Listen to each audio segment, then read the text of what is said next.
Vamos a continuar con la tercera sesión que lleva por título en este contexto, los protocolos de actuación y medidas de seguridad en los establecimientos penitenciarios.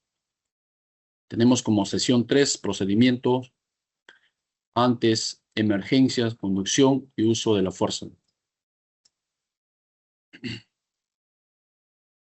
Tenemos como principal meta el propósito de esta sesión es que el servidor penitenciario de seguridad conozca y aplique los protocolos de actuación ante diferentes situaciones de emergencia, conducción y traslado de internos, así como el uso progresivo de la fuerza,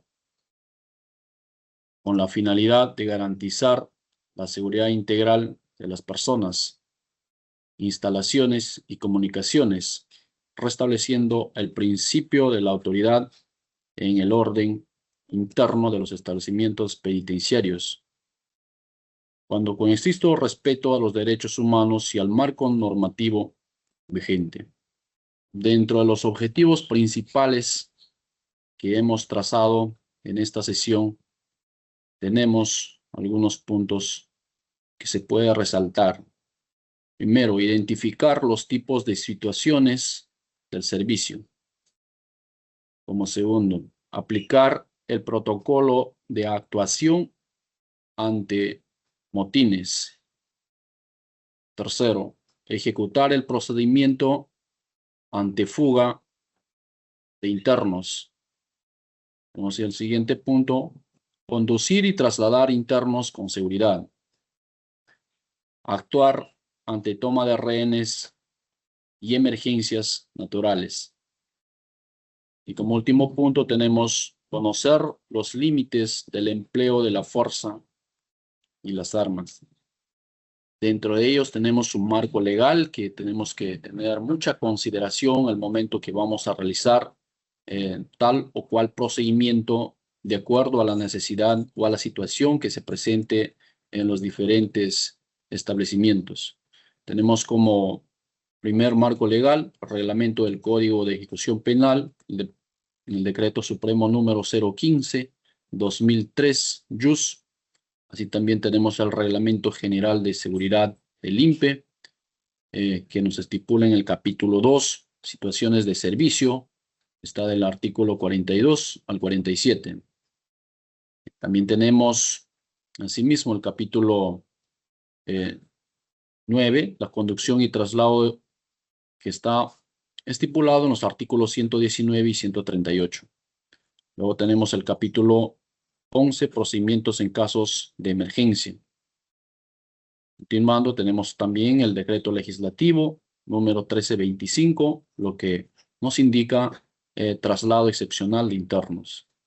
Luego tenemos el decreto supremo 016/2012, JUS, el empleo de armas de fuego están autorizados. Posteriormente tenemos también el plan de operaciones de seguridad, más conocido como BOP. Bien, entrando al tema importante de nuestra sesión, tenemos el empleo de la fuerza y armas a utilizar. En este caso, primeramente vamos a definir los términos tan importantes como es el uso de la fuerza en el sistema penitenciario, ¿no? Si es un tema conocido por todos nosotros, que utilizamos día a día, pero sin embargo, a veces el mal uso ocasiona ciertas repercusiones a futuro. Y por ello, por ende, es importante conocer los límites a aplicar. Primeramente vamos a describir, ¿no?, la fuerza en términos generales, ¿no? ¿Qué es la utilidad de la fuerza de un sistema penitenciario?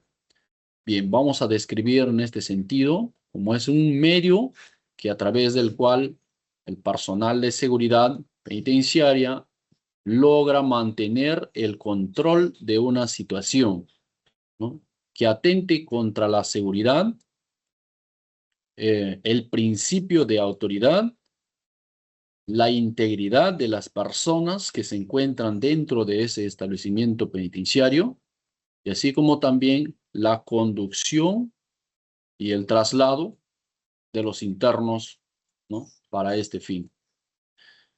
Se deben utilizar ciertos niveles, ¿no? Ciertos niveles de fuerza que sea lo más necesario posible, ¿no? Se recurrirá al uso de la fuerza, ¿no? Solo cuando sea absolutamente necesario, ¿no? Y hasta alcanzar el objetivo que se presenta en una situación, digamos, de una situación real, ¿no? O una situación ya fuera de lo normal y fuera del principio de alerta. Entonces, en ese sentido, pues, seguir aplicando la fuerza innecesaria, ¿no? O seguir aplicando la fuerza cuando el personal ya consiguió y ya obtenió el objetivo legal buscado, ya se convertirá en un término llamado violencia. En ese sentido, pues, lo cual ya constituye el uso ilegítimo de lo mismo, de la fuerza. En ese sentido, participantes, hay que tener bastante cuidado con estos temas, con este uso desproporcional de la fuerza, ¿no? Cuando actuamos bajo términos legales, respetamos las legislaciones internacionales, nuestro trabajo se verá, pues, más profesional. Se reducirá al mínimo el índice de denuncias que se generan dentro de los establecimientos, ¿no? Por abuso de autoridad, por tortura, ¿no? Por las lesiones que se ocasiona durante una intervención.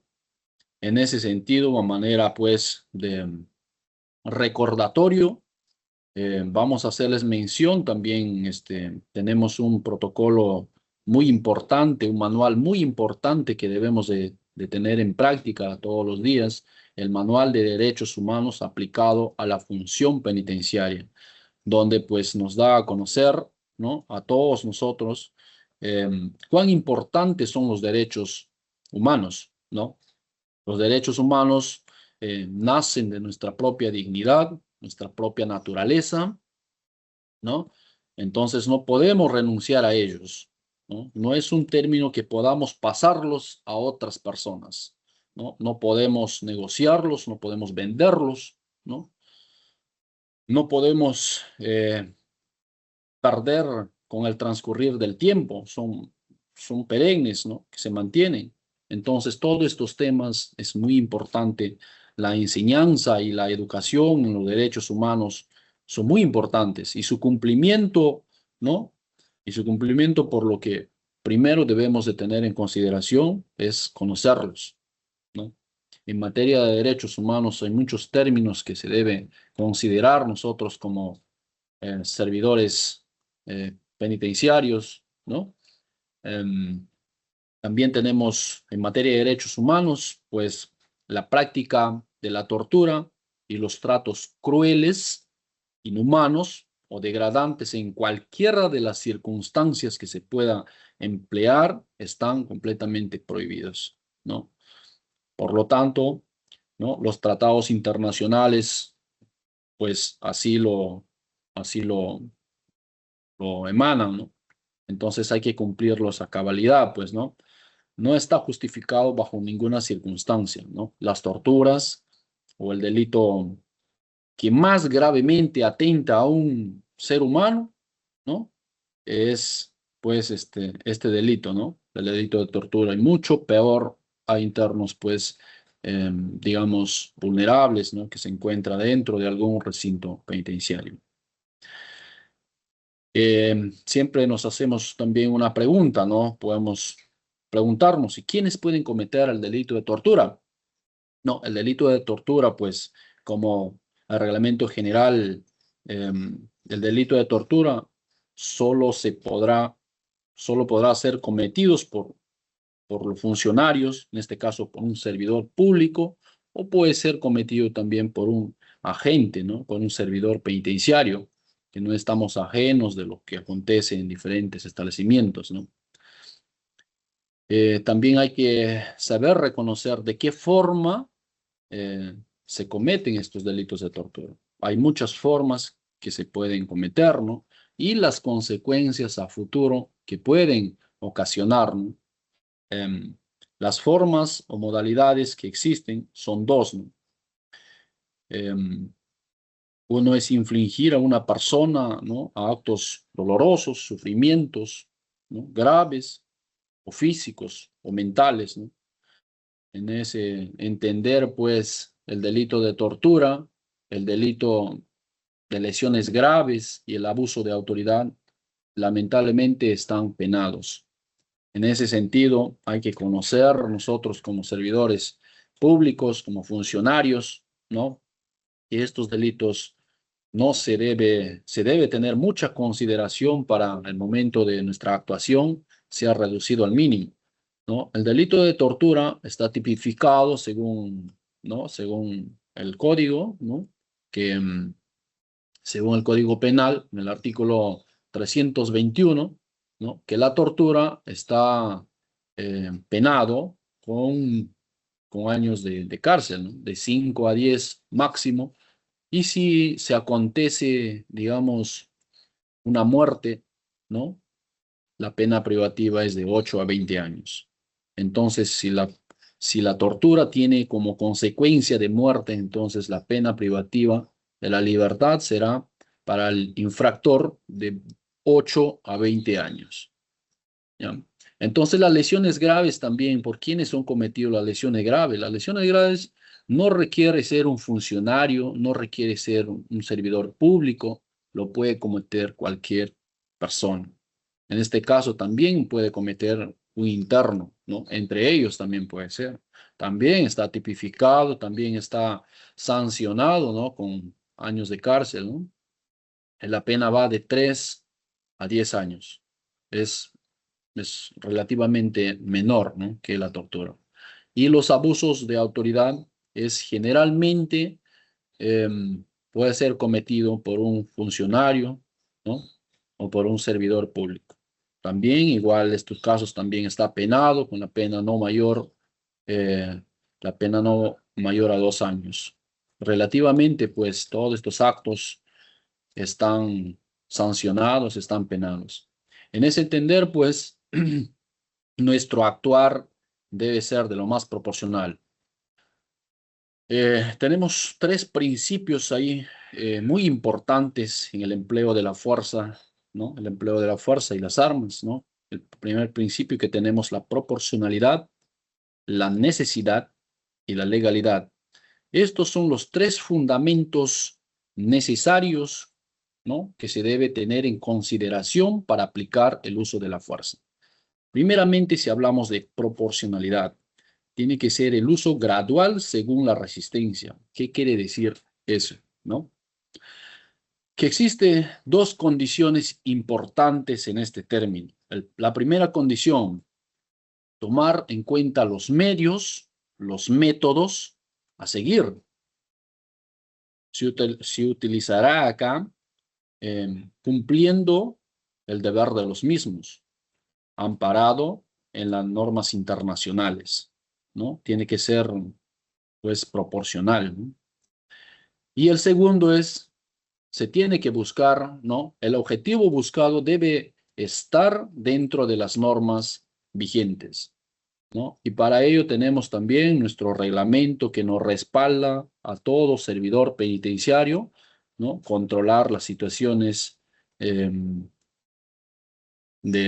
cuanto se presente en algún tipo de situación dentro de los establecimientos penales. Tiene que estar en una situación normal, tenemos que controlar. Y todo, eh, digamos, toda esa actuación está normado. Nuestro reglamento nos faculta para poner autoridad dentro de los establecimientos penitenciarios, poder disciplinar los internos. Entonces, bajo esos principios, nosotros podemos actuar en la proporcionalidad. Luego tenemos la necesidad, solo cuando se haya agotado otras medidas, ¿no? En cuanto a la necesidad, considerar que el uso de la fuerza sea necesario, primeramente, ¿no? Cuando ya se haya agotado otros recursos en el cumplimiento de su deber, ¿no? Primeramente acá, o probablemente haya otros recursos que nos puedan acontecer antes de llegar a la necesidad de utilizar los medios coercitivos, ¿no? Para anticipar a esto podemos tener, también tenemos lo que es otros términos, ¿no? Como la verbalización, ¿no? Cuando hay una intervención de un grupo de operaciones, ¿no? Mucho tiene que ver el impacto psicológico, ¿no? Que genera el grupo de intervención, ¿no? Con tan solo la presencia, ve la logística que representa, que tiene en esos momentos, pues no cualquiera de los, ¿no? Del grupo de los internos que está realizando cualquier, digamos, disturbio, cualquier acto indisciplinario, se va a controlar. Entonces, el impacto psicológico que generamos también con nuestra preparación, con nuestras prácticas, ¿no? Es muy importante. Entonces, y la verbalización, ¿no? El que está comandando el grupo de operaciones, ¿no? Con la voz, con un megáfono, ¿no? Simplemente a veces alerta, da la voz, ¿no? Que esto se puede ir a unas consecuencias mayores si es que continúan, ¿no? En ese sentido, pues, la voz, la verbalización, el diálogo es muy importante antes de ser necesario, ¿no? Antes de aplicar esta necesidad. Luego tenemos la legalidad. Conforme al marco normativo vigente, se tiene que respetar, ¿no? En cuanto a la legalidad, pues, ¿no? De que estas situaciones, ¿no? Estén emanados bajo nuestras normas que nos facultan. Luego tenemos el término de dentro de la proporcionalidad o nivel de la fuerza, ¿no? Empleado, el personal permite que sus intervenciones, ¿no? La gravedad de la amenaza, ¿no? Sea relativamente, digamos, paralelo al objetivo que se quiere buscar. Ese es en cuanto a la proporcionalidad, ¿no? El nivel de fuerza a emplear sea para controlar la situación en el momento, ¿no? Otro, se tiene que evaluar también la gravedad de la amenaza. No podemos actuar, digamos, o irnos a confrontarnos ante una situación que no está relativamente proporcional a la actuación que vamos a generar, ¿no? Entonces, se debe considerar la intensidad, la peligrosidad, ¿no? De la agresión para preceder que el agresor en este caso, la hostilidad, ¿no? Del entorno que sea lo más relativamente proporcional, ¿no? Los medios con que se cuenta para enfrentar esta situación, tenemos pues muchos términos en cuanto a la utilidad, ¿no? La utilidad de los medios coercitivos, ¿no? O medios proporcionales que nos garantice y nos da la institución. En este caso, podemos ingresar con el equipamiento necesario, ¿no? De un grupo de operaciones, como puede ser, podemos mirar en la imagen, ¿no? Con escudos, cascos, varas, em, em, grilletes. También tenemos que tener en cuenta ahí nuestros medios que son como gas pimienta y el equipo pues de intervención para controlar cualquier situación. Tenemos acá el peligro para la integridad física de las personas dentro de las instalaciones. Riesgo evidente de fuga, motines, sabotajes o ataques, ¿no? Que se puede generar dentro de esto. Luego continuamos con la situaciones del servicio de vigilancia. Dentro de las situaciones del servicio de vigilancia tenemos 3 situaciones importantes y ya habíamos visto en sesión pasada, ¿no? Así, situación normal, situación de alerta, la situación de emergencia.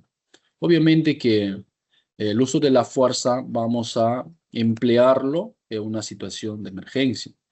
En una situación normal no se puede utilizar eso, ¿no? Porque la situación está normal, ¿no?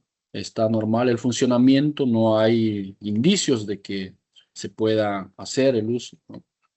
Pero sí se puede tornar, digamos, paulatinamente de una situación normal a una situación de alerta y finalmente puede terminar en una situación de emergencia. No se descarta esa posibilidad.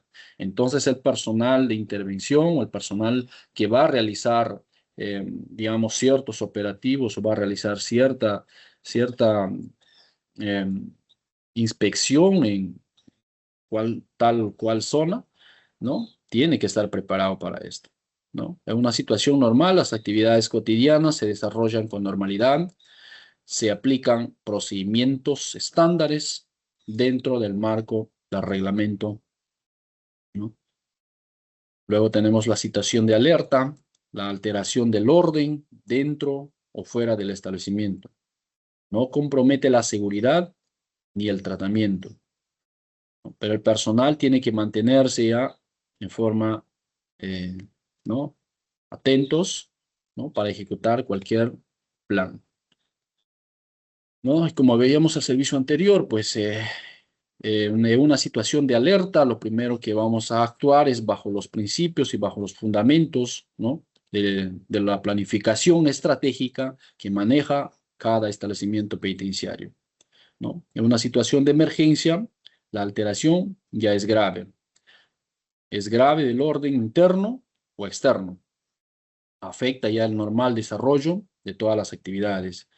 Ya se tiene que controlar, ya se tiene que disminuir, digamos, el tránsito en el interior para concentrarnos en lugar específico donde se genera el incidente, ¿no?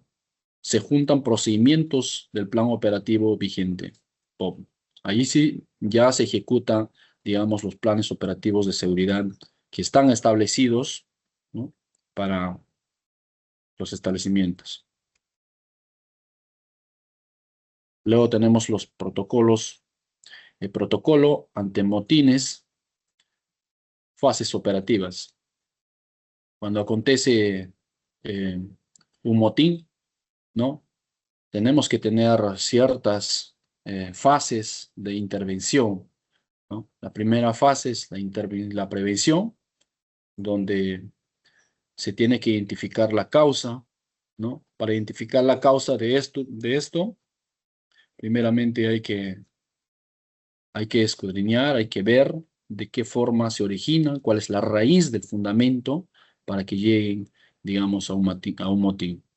Primero puede ser las demandas que realizan los internos, no son atendidos a tiempo, reiteradas veces, ¿no? Envían sus demandas por escrito, tanto a la dirección de un establecimiento o a otras instancias, y no son escuchados. Entonces hay que hacer un esfuerzo, hay que trabajar en este sentido con la búsqueda de información para ver cuáles son los movimientos de cada de los internos dentro de los establecimientos, ¿no? Las rivalidades que se tienen entre ellos, de repente existen organizaciones en las cuales están juntos dentro de un pabellón, ¿no? Entonces eso es un trabajo serio que sí hay que hacer con el equipo de tratamiento, ¿no? Con el equipo del Consejo Técnico Penitenciario para lograr separarlos, para lograr ubicarlos en otros pabellones donde no tengan contacto, sino nos genere un riesgo. Otro término son los malos tratos, ¿no? Los malos tratos que reciben a veces los internos, ¿no? Por parte del personal de seguridad, por parte del personal de tratamiento, ¿no? Malos tratos no significa, pues, irse a la agresión, sino a veces, muchas veces, prolongamos las atenciones, ¿no? En cuanto a algunos documentos que ellos realizan, ¿no? Entonces tenemos que ser consecuentes, ¿no? Y hablarles de que si están tramitando, pues tienen que ceñirse a los ciertos parámetros, ¿no? De atención. Seguramente, segundo, tenemos mantener el diálogo con los internos. Esto es muy importante, ¿no? De forma de precaución, siempre buscar la información, ¿no? Tener el diálogo permanente con los representantes para sacar la información, ¿no? Hay cosas que se saca de esa manera, pues, ¿no? Como personal penitenciario, como servidores penitenciarios, sabemos cuáles son las tácticas, las formas, ¿no? De conseguir la información. Entonces tenemos que, el personal que va a los de servicio, a los pabellones, tiene que hacer ese trabajo. tiene que hacer el trabajo de inteligencia, contrainteligencia, para sacar la información. Y la información, pues, tiene que ser completamente, pues, verídica, controlada, ¿no? Se tiene que sustentar, ¿no? Para posteriormente tomar ciertas medidas. Luego tenemos la fase de la intervención. En esta fase de la intervención, ya contar con la autorización expresa del director. En esta fase ya se da la acción, ya hay un accionar acá en la fase de la intervención. Para esto tenemos que, ¿no?, formar y pasar revista al personal participante, primeramente antes de hacer una intervención o tener un grupo de intervención, o en todo caso ya tener comunicación previa, hacer las coordinaciones previas cuando se suscita, digamos, un motín, ¿no?, con algún grupo de operaciones especiales que está cerca, digamos, a la región, o en todo caso, si es que no lo hay, tiene que haber personal preparado para esta intervención, ¿no? Por eso el entrenamiento, las prácticas para afrontar estas situaciones tienen que ser constantes. La práctica significa que se debe hacer relativamente de acuerdo, ¿no?, a las circunstancias que se pueda presentar. Entonces, como equipo tiene que estar preparado, ¿no? Un equipo de intervención, un equipo preparado para poder utilizar, ¿no?, la indumentaria adecuada, y si es necesario utilizar los medios coercitivos, ¿no?, y las armas letales, como puede ser armas de goma, ¿no?, escopetas que nos pueden servir para repeler cualquier circunstancia. Pero primeramente tenemos que tener en consideración, ¿no?, la gravedad de las circunstancias. Si es que no se puede controlar, pues lamentablemente tenemos que ser partícipes, tenemos que hacer participación en nuestras fuerzas amigas, como es la policía, y en este caso, y el ejército, ¿no? En la fase de intervención, la autorización tiene que estar expresa por el director. Formar y pasar revista al personal, distribuir las zonas específicas, se tiene que hacer una distribución controlada del personal, ¿no?, para cubrir los puestos más vulnerables, los puestos necesarios, ¿no? Y realizar la intervención, ¿no?, cuando se haya agotado otras medidas de precaución. Si es necesario, pues haremos el ingreso con el personal que está preparado, ¿no? Fase 3, la consolidación. En esta fase ya se recupera el principio, digamos, de autoridad, se recupera la normalidad y el personal ya se repliega el grupo operativo, ¿no? Se evalúa los resultados que hubo, se evacuó de repente a las personas intervenidas, se pudo controlar, ¿no?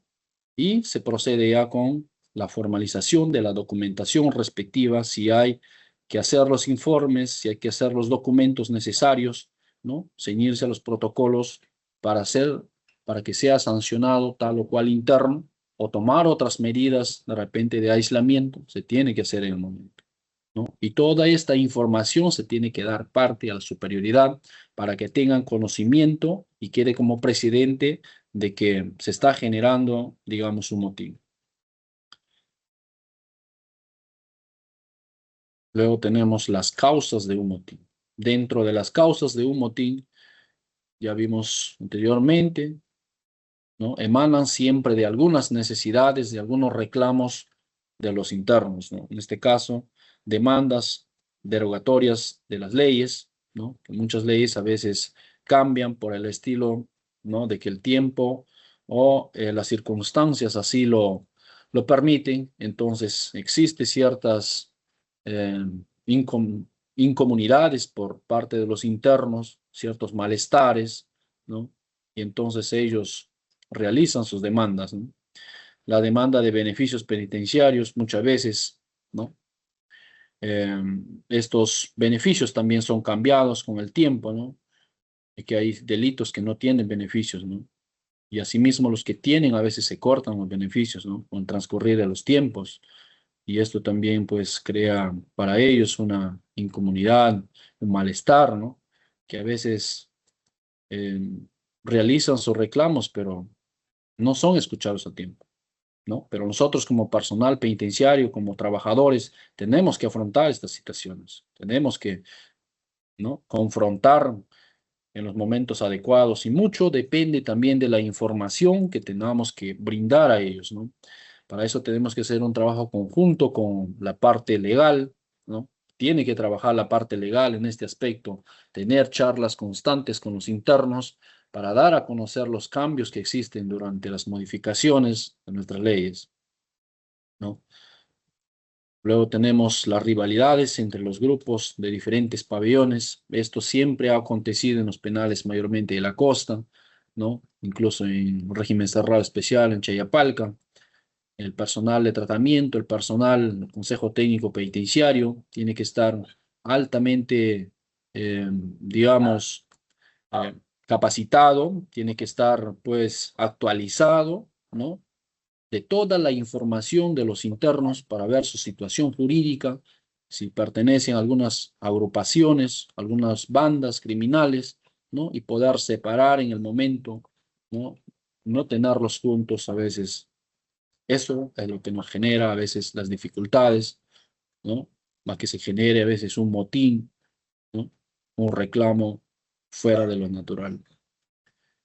Otra causa es la demora en las sentencias, ¿no? Muchas veces por nuestras autoridades judiciales, por la carga laboral. Esto hace de que de repente demoren con dar algún veredicto en cuanto a sus sentencias. Muchos internos procesados a nivel nacional, lo que nos genera un hacinamiento en todos los establecimientos penitenciarios. Otro punto tenemos como una causa también los malos tratos por las autoridades, ¿no? Penitenciarias, ¿no? Dentro de los establecimientos. Esto paulatinamente hay que ir cambiando también, pues, ¿no? No es necesario, no es en lo absoluto eh, autorizado hacer el uso de los malos tratos a cualquier interno o a cualquier ser humano que se encuentre ya privado de su libertad. Entonces hay que cambiar estas situaciones, hay que mejorar, hay que superar, hay que ir con control de nuestras emociones, preparación eh, psicológica al personal para poder afrontar, digamos, estas conductas de los internos que día a día se generan, ¿no? Posteriormente tenemos agresiones físicas sufridas por internos. Esto se genera muchas veces entre ellos, ¿no? Las agresiones que se dan a veces por diferentes razones, ¿no? A veces por tomar el mando, por tomar el control, digamos, de alguna posición interna. Entonces se generan ciertas bandas y para neutralizar eso hay muchos desacuerdos entre ellos y finalmente pues llegan a las agresiones, ¿no? Entonces todo esto se tiene que realizar un trabajo conjunto de controlar. El personal tiene un arduo trabajo ahí de controlar, mantener la disciplina dentro de los pabellones para evitar que esto llegue a pasar. Luego tenemos la deficiencia de alimentación, el deficiente alimentación y otros servicios, ¿no? Bueno, en tema de alimentación y otros servicios, pues lamentablemente, pues tienen un porcentaje ellos de, digamos, de asignados para su alimentación y hay que respetar, ¿no? Siempre y cuando, pues, no abarquemos o no choquemos, digamos, con este tipo de presupuestos que existen para los internos. Si es que caminamos por buenos caminos, entonces no vamos a tener problemas en escasear, digamos, estas necesidades tan importantes, ¿no?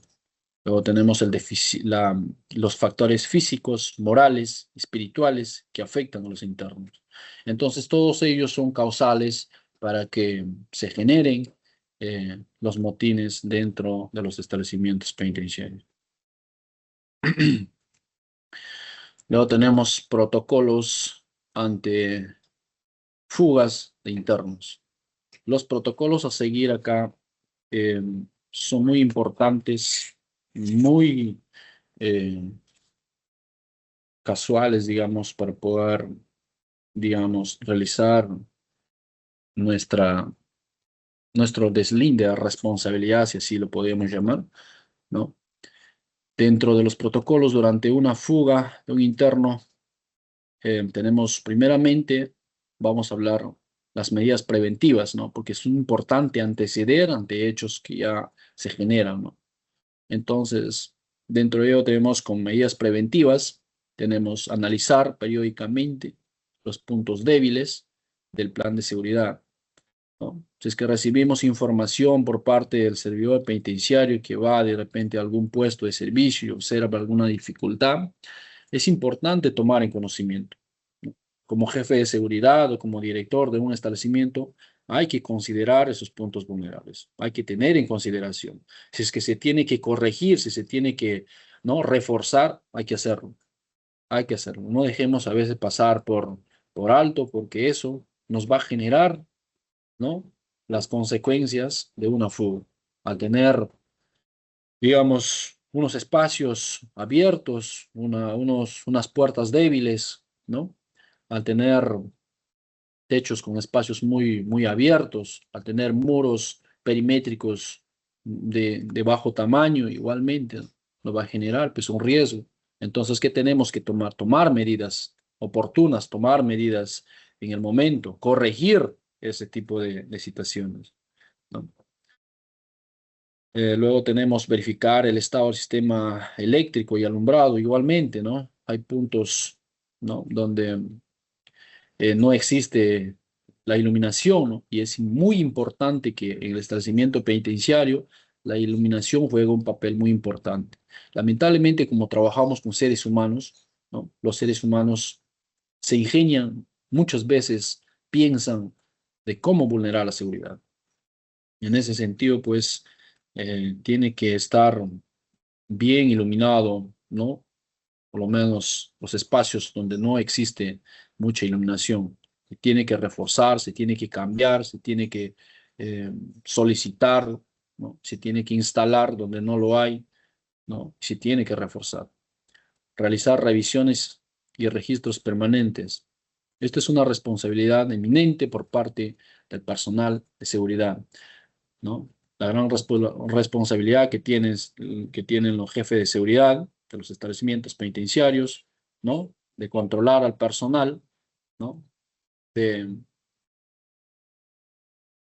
este caso, pues, con los alcaides, con los supervisores, ¿no? De realizar, pues, registros permanentes de revisiones, puede ser rutinarias, puede ser inopinadas, en cualquier momento, en cualquier espacio donde haya tránsito de los internos, ¿no? No necesariamente puede ser en los pabellones, puede ser también revisión, registro de mallas perimetrales, muros, puertas, ventanas, barrotes, ¿no? De tal manera que nos genere la seguridad para que no se generen las fugas, ¿no?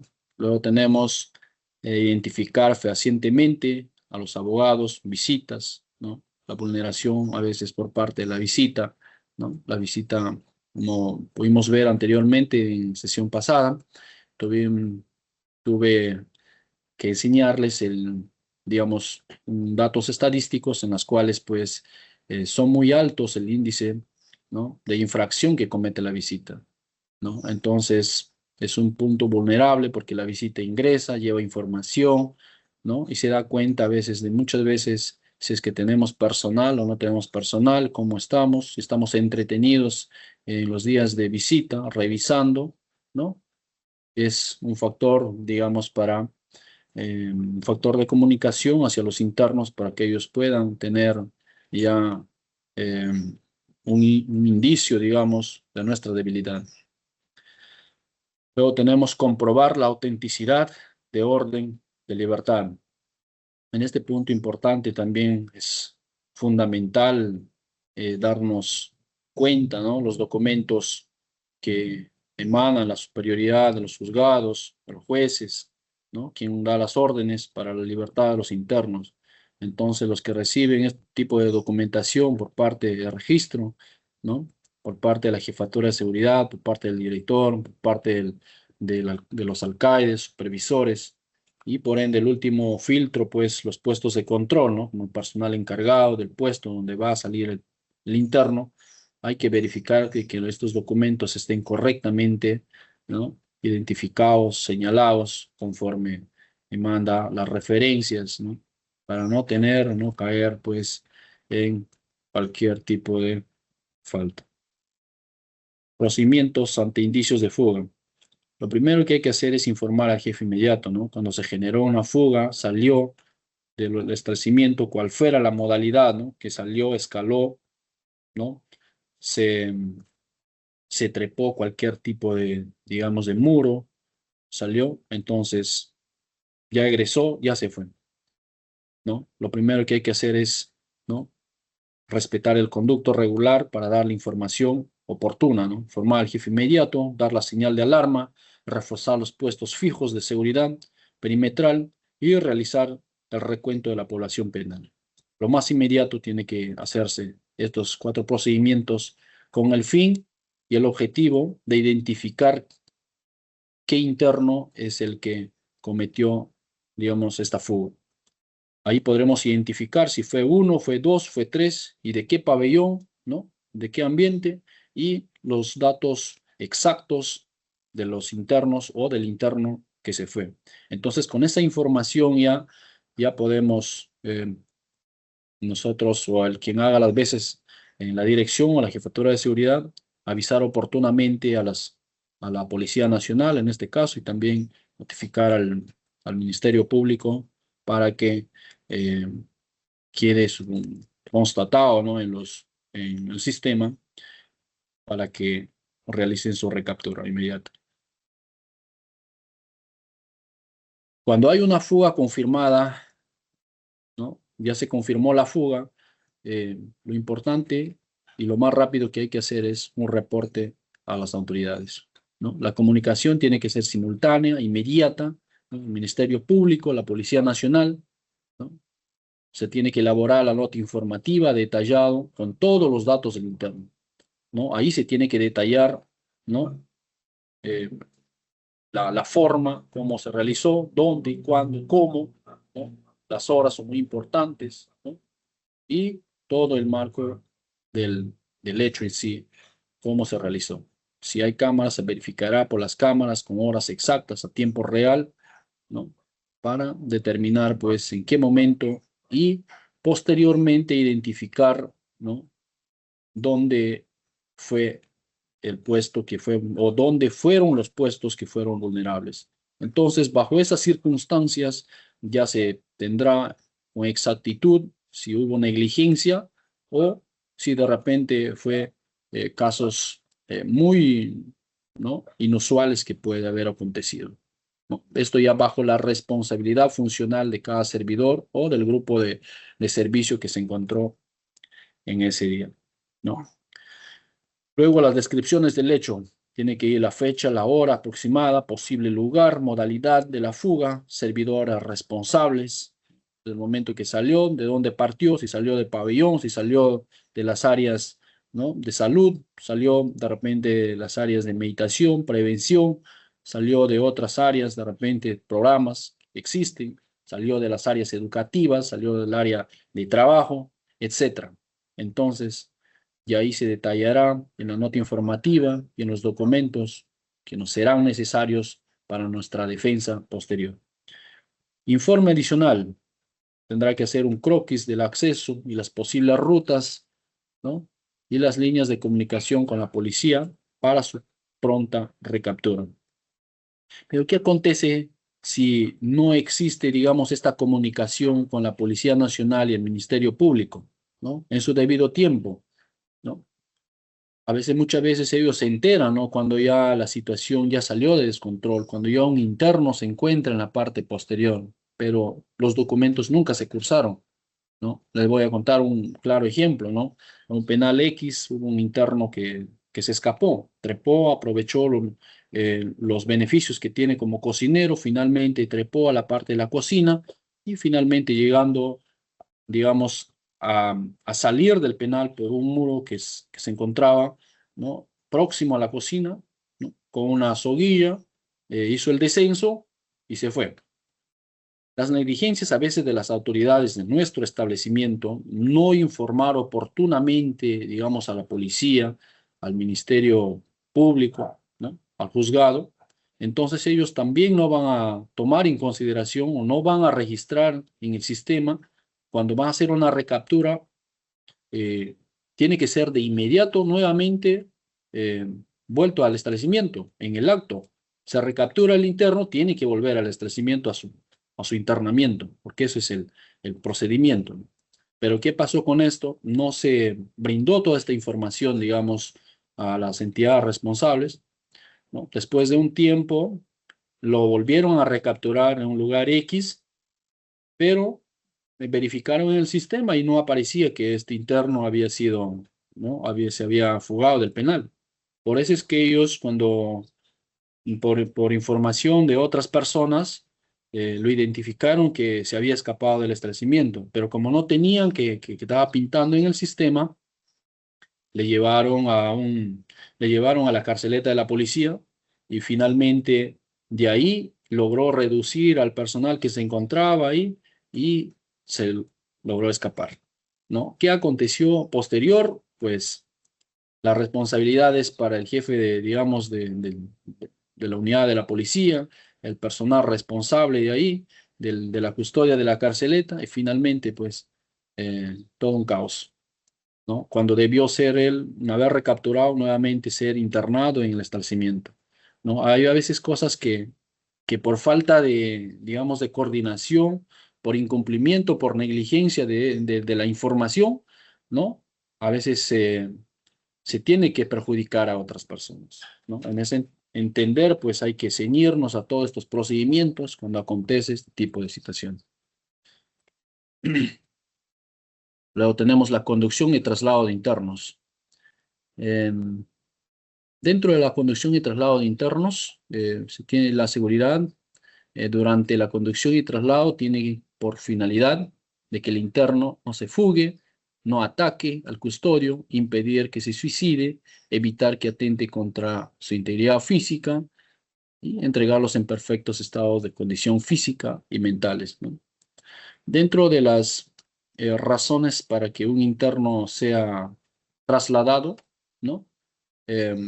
Primeramente acá hay que diferenciar qué es conducción y qué es traslado, para tener, digamos, un concepto un poco más amplio, ¿no? Del trabajo que realizamos. Y bien es cierto, son sinónimos en la cual utilizamos del día a día en nuestra parte, en nuestro trabajo, pero tenemos que tener diferenciados qué es conducción y qué es traslado, ¿no? La conducción y traslado, según el Reglamento General de Seguridad, nuestro reglamento, en artículos 119 y 120, eh, regulan formalmente los motivos y los objetivos de seguridad aplicados en la conducción y el traslado de los internos, ¿no? Fuera o entre los establecimientos penitenciarios, ¿no? En ese sentido, pues existen razones para ser trasladado, ¿no? El traslado se refiere más que todo cuando hay, digamos, una documentación específica, ¿no? A generarse, ya puede ser dentro de una misma región, entre los penales, o puede ser fuera de la región hacia otras regiones, ¿no? Penitenciarias, o puede ser fuera del país, ¿no? Y la conducción viene a ser el acto de conducir al interno, ¿no? Tomando ciertas medidas de seguridad y dar cumplimiento al traslado. Entonces, conducir al interno puede ser ya llevarlos en las unidades móviles, ¿no? Bajo estricto control con el personal altamente capacitado. Dentro de las razones para el traslado, ¿no? Establece las circunstancias taxativas, ¿no? Bajo las cuales las autoridades penitenciarias, ¿no? Eh, pueden realizar, ¿no? Trasladar a un interno hacia otro lugar, ¿no? Bajo una resolución. Los objetivos es regular la salida del interno para una diligencia judicial, ¿no? Puede ser esto médica, puede ser permisos especiales, puede ser traslado entre penales, etc. Y los motivos legales, pues, dentro de los motivos legales también tenemos citas médicas, permisos especiales, ¿no? Que se emanan del Código de Ejecución Penal, como traslado definitivo por seguridad, hacinamiento, tratamiento, etc.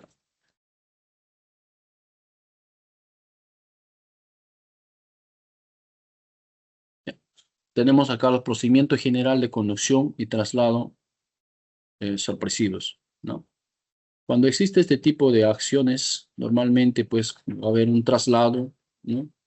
No se comunica a los internos, ¿no? Esto es una forma de mantener la información confidencial, ¿no? Esa es absoluta reserva para el personal que va a realizar estos traslados, ¿no? La designación de eh, las rutas alternas, ¿no? Revisar la operatividad de los armamentos y comunicación. En este caso, hay que llevar armamentos completamente operativos, ¿no? Los medios de comunicación para tener en contacto con los custodios, con los custodios, si va de repente como, como cobertura, si van otros vehículos adicionales, ¿no? Mantener la comunicación eh, constante. También en cuanto al material logístico, seleccionar los grilletes operativos y seguros. Ya esto se tiene que realizar con anticipación, ¿no? Tiene que identificar el personal que se encuentre en armería, tiene que tener operativamente estos materiales a utilizar, ¿no? Revisar los medios logísticos, vehículos, combustibles, ¿no? Por parte del conductor o de los conductores que se encuentran asignados para tal o cual vehículo, ¿no? Tiene que realizar este tipo de inspecciones antes de que se ejecute un traslado. Posteriormente, la recepción de la documentación, ¿no? De todos los internos a ser trasladados, tiene que estar relativamente ordenado este tipo de documentación, ¿no? Como la ficha psicológica, las resoluciones, eh, los informes, ¿no? Entonces, este tipo de documentos a preparar tiene que realizarse con anterioridad, con tiempo, de tal manera que estén completamente ordenados de acuerdo a la lista o a los internos a trasladar. Luego tenemos la recepción del interno, incautación de objetos prohibidos, realizar una revisión corporal a todos los internos para ver sus pertenencias, si es que alguien no lleva algún artículo prohibido o algún artículo o algún objeto que pueda utilizarlo, digamos, para vulnerar o para abrir, en este caso, los grilletes o las cerraduras, las puertas durante un traslado. Luego tenemos la verificación nominal y numérica. Se tiene que verificar que la lista de internos a trasladar coincida con toda la documentación respectiva que vamos a llevar, ¿no? Que sean ellos los internos, ¿no? Por eso es importante hacer esta verificación nominal y numérica, ¿no? Posteriormente el registro de pertenencias, luego el engrilletado correspondiente. En el engrilletado correspondiente, ¿no? Acá hay un tema también importante, ¿no? Que hay que ver un poco más adelante sobre el tema de engrilletado y el embarque y traslado. Acá. Dentro del engrilletado y enmarrocado y posición de registro, ¿no? La posición de registro para engrilletar, ¿no? Generalmente los usos y las técnicas que se utilizan, digamos, dentro de nuestro ámbito laboral, normalmente se apoya a la pared, ¿no? Con los brazos y piernas estiradas y se procede al engrilletado, ¿no? El procedimiento: ordenar al interno, colocarse las manos a la espalda, hacia la altura de la cintura, con las palmas hacia arriba, ¿no? Colocar los grilletes en las muñecas, ¿no? Para que los cerrojos estén por la parte superior y no tengan contacto con la ventana de la caja de mecanismos, ¿no? Y poner el seguro. Luego, asegurar, eh, asegurar el seguro y mantenerlos, pues, de forma segura. Luego, la técnica acá importante para engrietar los pies, y siempre se debe ejecutar esto, porque a veces el personal tiene la tendencia a que cuando se procede a realizar este tipo de engrietado de pies y manos, normalmente lo hacen de forma, digamos, cuando el interno está parado, apoyado hacia una pared, ¿no? Pero lo ideal para mejorar esta técnica, hay que realizarlo de que el interno se encuentre de rodillas, ¿no? De rodillas, manos atrás, ahí sí se procede a enmarrocar, ¿no? Primero se enmarroca la mano, se pone seguro, luego se enmarroca la parte de los pies y finalmente se exige al interno que se ponga de pies, ¿no? Es una manera más fácil, más técnica para que el custodio, en este caso, no se vea vulnerado, no se vea reducido por internos de una proporcionalidad superior al técnico que va a trasladar, ¿no? Son técnicas que se aprecia mucho mejor y se puede ir mejorando en cuanto al engrilletado, ¿no? Hemos tenido un curso internacional hace pocas semanas, ¿no? Donde las técnicas, ¿no? de engrilletamiento son muy efectivas, ¿no? Solamente tenemos que hacerlo, digamos, la constancia, tenemos que practicarlo, tenemos que estas técnicas ir difundiendo a nuestros colegas para ir mejorando, para ir superando, para que nuestro trabajo se vea con más profesionalismo. Luego tenemos la clasificación de conducción y traslado. Dentro de la clasificación de la conducción y traslado por número de internos, puede ser individual, masiva, por distancia, cerca, puede ser en la misma ciudad, puede ser mediana, interprovincial, puede ser lejana, de región a región o la parte extranjera, ¿no? Por grado de peligrosidad, también igual hay que tratar de identificar a estos internos, son de máxima seguridad, mediana seguridad y mínima seguridad, ¿no? Por medios de transporte, a pie, puede ser vehículos motorizados, automóviles, camión combustible, puede ser también en la parte de la selva, también se realiza por motorizados rápidos, ¿no? Lanchas, ¿no? Tren y avión. Luego tenemos las medidas de seguridad en traslados. Las medidas de seguridad, aplicar los grilletes de seguridad al interno, correctamente el engrilletado, revisión corporal minuciosa antes de salir del penal. Estos con el fin de evitar de que cualquier interno en su posición tenga cualquier artículo o objeto, ¿no? que le permita manipular, abrir, ¿no? las marrocas o los cerrojos o cualquier puerta que pueda estar a su alcance. No perder la vista al interno, siempre hay que estar atentos, hay que ir relativamente chequeándolos, mirándolos, ¿no? Observándolos, cuáles son sus movimientos, ¿no? No sostener conversaciones con los internos, con internos o extraños, o en caso de fuga a la carretera, ¿no? Se puede usar el silbato, pero para esto, ¿no? Para que se dé una fuga, tendría que haber, digamos, una especie de toma de rehén o una emboscada. Pero para esto tenemos que estar completamente atentos, ir con nuestras fuerzas amigas, la policía, los custodios altamente preparados, ¿no? Para repeler cualquier situación. En caso de que hubiese una parada de repente por X motivo, ¿no? O factores de repente de, de que de repente la unidad móvil tuvo una falla mecánica o X, automáticamente se tiene que hacer el protocolo, ¿no? de cobertura, se tiene que realizar eh, el, el tema de la cobertura en los espacios o en el lugar donde se encuentra y cada uno tendrá su zona de responsabilidad a la cual pues tendrá que coberturar durante el momento que hay una parada o que se tiene que esperar hasta restaurar, digamos, la unidad móvil. Luego tenemos evitar las invitaciones de comida o bebidas que pueden estar contaminadas, no permitir que se formen grupos de inmediaciones. Bueno, son cosas que tiene que ir controlado por el jefe del operativo. Todas estas situaciones en cuanto a la alimentación, en cuanto a, digamos, a tener contacto con otras personas durante el traslado, la responsabilidad muy grande está dentro del jefe del operativo, ¿no? Que comande al grupo de traslado, que estas cosas pues están prohibidas y se tiene que ejecutar de la mejor forma con el fin, ¿no? de que no se genere ningún riesgo.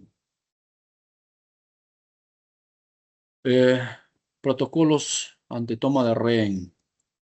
Los protocolos ante una toma de rehén tenemos que aislar el área tomada. Primeramente tenemos que asegurar el área donde se genera la situación de riesgo. Si se suscita un pabellón, habrá que asegurar ese pabellón, ¿no? Establecer las comunicaciones con los internos, solicitar el apoyo del Grupo Especial de Operaciones Especiales, ¿no? Acá es GOES, acá me he salteado una palabra. Debe haber un grupo especial de operaciones en cada establecimiento, en cada región, para que se constituya y pueda actuar de la mejor forma para recuperar el principio de autoridad, ¿no? Activar el plan de operaciones de seguridad, ¿no? Y las consideraciones está priorizar la vida del rehén, agotar todas las medidas de diálogo, ¿no? De persuasión, intervenir con los GOES solo cuando se hayan agotados las otras opciones, ¿no? Coordinar con la Fiscalía y la Policía.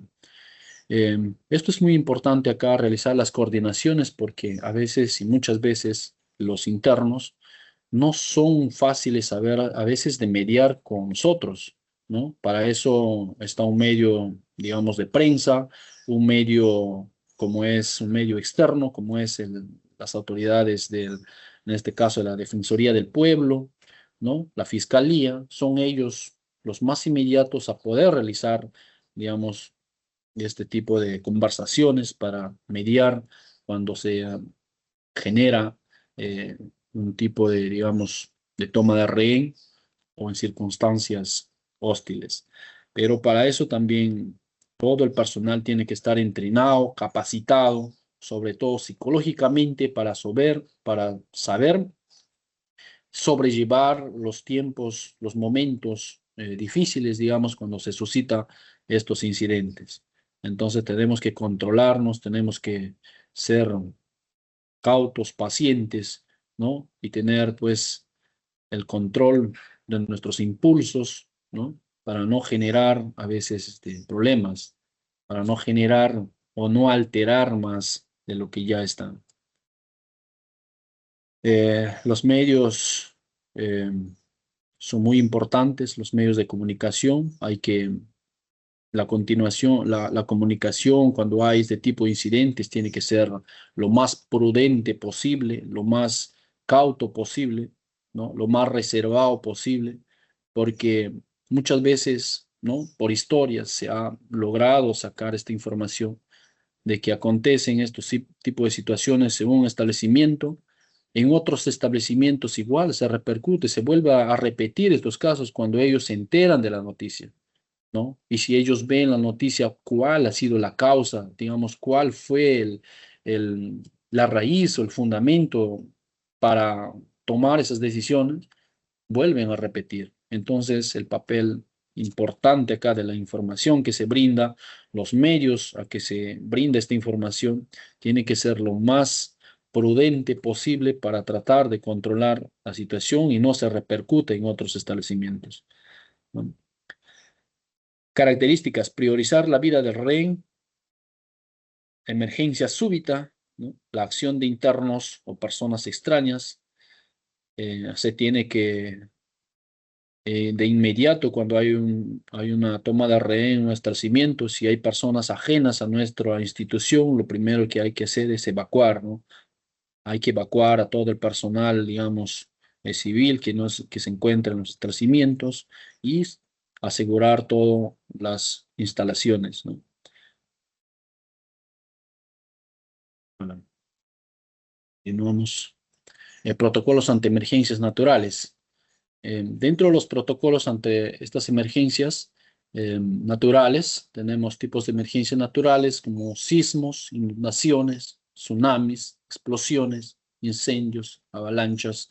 Este tipo de emergencias naturales, muchas veces no podemos, digamos, precaver, ¿no? No podemos eh, incidir en qué momento se pueda suscitar, pero sí es muy importante prevenir, ¿no? Para eso, ¿no? Las autoridades de nuestros establecimientos, ¿no?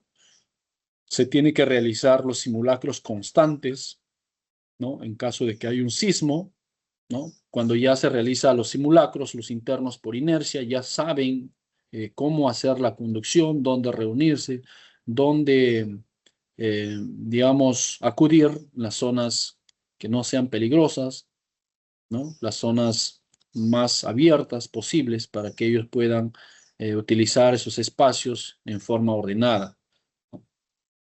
En tema de explosiones, también igualmente, ¿no?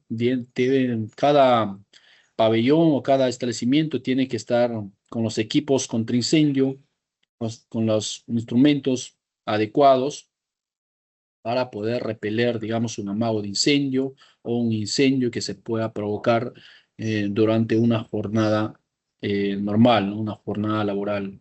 Entonces, para ello también el personal de seguridad tiene que estar capacitado, tiene que estar entrenado para actuar en el momento preciso, ¿no? Tiene que saber utilizar las mangueras contra incendio, los extintores, ¿no? Que es un material logístico fácil, práctico de utilizar, ¿no? Para evitar daños mayores.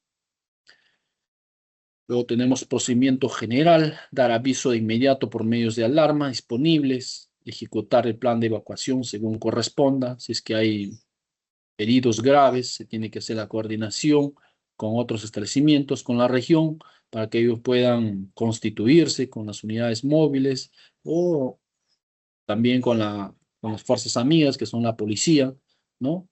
Para que ellos puedan apoyarnos en momentos críticos que se pueda acontecer durante estas emergencias de forma natural.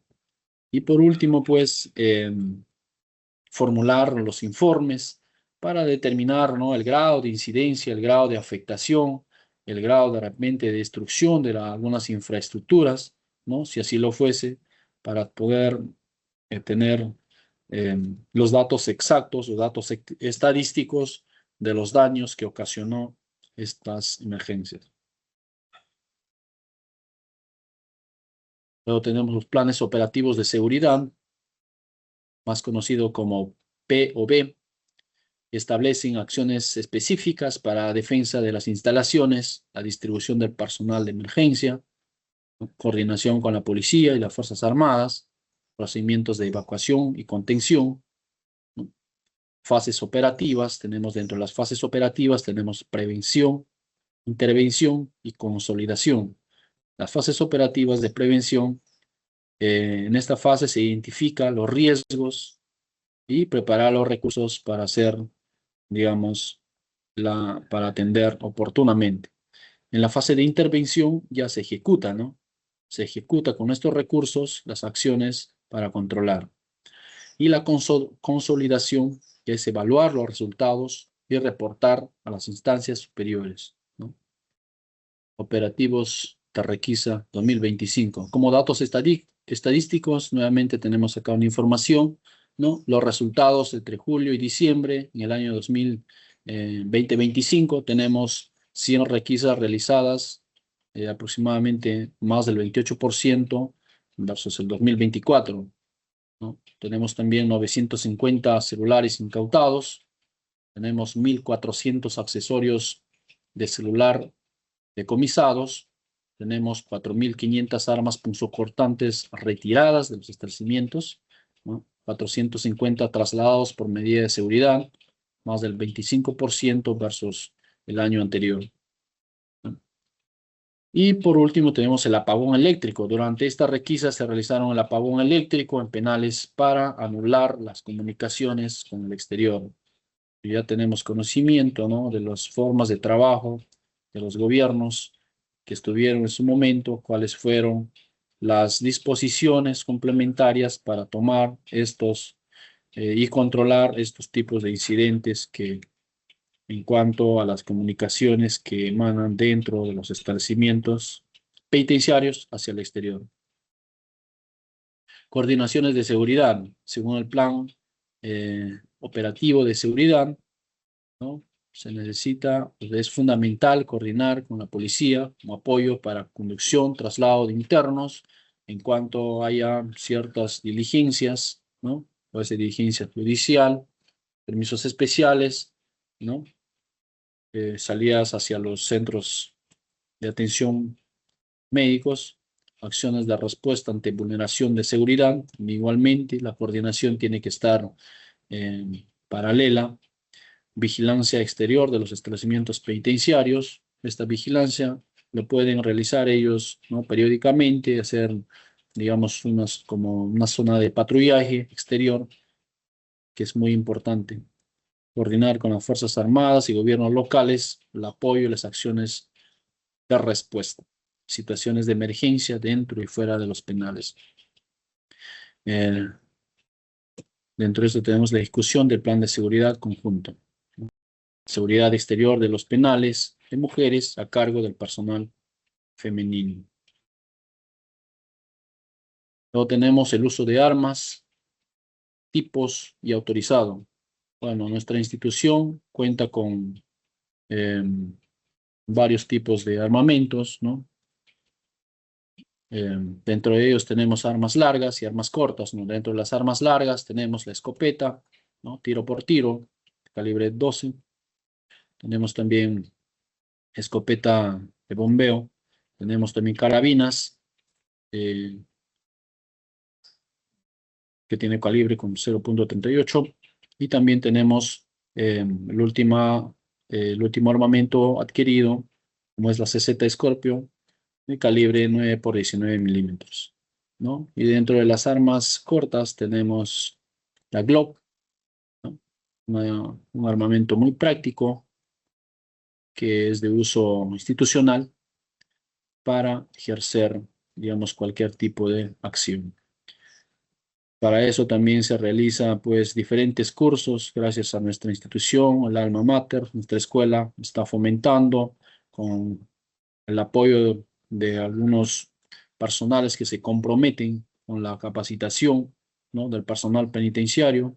Se está llevando a cabo este tipo de prácticas con los armamentos para tenerlos, digamos, en una operatividad, que el personal la sepa utilizar en el momento adecuado cuando es necesario. Tenemos la licencia, uso de armas, LUASPE, otorgado por la SUCAMEC. Acá, va a haber una corrección acá, en esta diapositiva. Es otorgado por la SUCAMEC, ya no es por la DISCAMEC. Antes era la DISCAMEC, ahora es la SUCAMEC. Tiene vigencia de 5 años. Los requisitos: aprobar el curso de manejo de armas, montaje, desmontaje y tiro, y los exámenes posteriores a que tienen que ser cumplidos por el trámite legal, ¿no? Si bien es cierto, la licencia de uso de armas es un trámite muy riguroso y muy esencial para algunos servidores y para la parte de seguridad, creo que en algunos establecimientos no se está enfocando este tema muy importante y estamos un poco descuidados en cuanto a los trámites. Pero es bueno de seguir requiriendo, ¿no? Fortaleciendo a través de nuestras autoridades que tengan el compromiso, ¿no? De regular, ¿no? La formalidad de todos estos documentos que son muy importantes para el uso institucional, digamos, de estas armas. Porque si no, conllevaría pues a una situación delicada en cuanto al uso y no contar con la licencia respectiva, digamos, en su momento. Como resumen y caso práctico, hemos visto el empleo de la fuerza y armas, situaciones de servicio de vigilancia, protocolos ante motines y fugas, conducción y traslado de internos. Hemos visto también los protocolos ante toma de rehenes y emergencias naturales, planes operativos de seguridad y resultados 2025 y régimen de extrema seguridad y traslado excepcional. Bien.